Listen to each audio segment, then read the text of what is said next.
1897 খ্রিস্টাব্দে বিশ্ববিজয়ী স্বামী বিবেকানন্দ আমেরিকা থেকে কলকাতায় ফিরলেন। দেশে ফিরেই স্থায়ী মঠ স্থাপনের জন্য সচেষ্ট হলেন।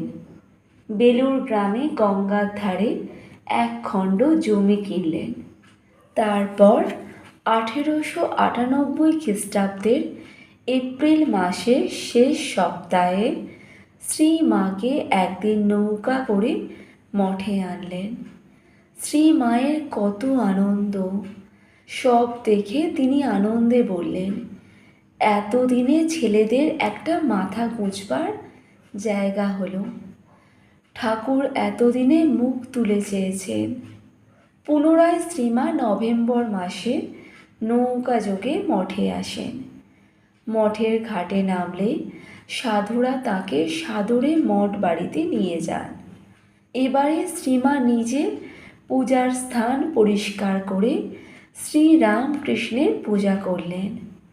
স্বামীজি শ্রীমাকে মঠের চারদিকে ঘুরিয়ে দেখিয়ে বলছিলেন, মা, তুমি আপনার জায়গায় আপন মনে হাঁপ ছেড়ে বেড়াও।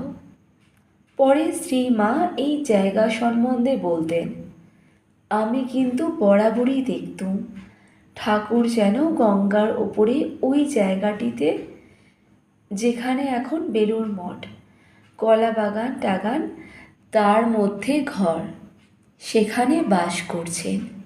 নতুন মঠের কাজ শেষ হলে 1898 খ্রিস্টাব্দের 9 ডিসেম্বর স্বামীজি শ্রীরামকৃষ্ণের দেহের ভস্মাবশেষ আত্মরামের কৌটা কাঁধে করে বয়ে নিয়ে নতুন জমিতে এক বেদির উপর স্থাপন করলেন।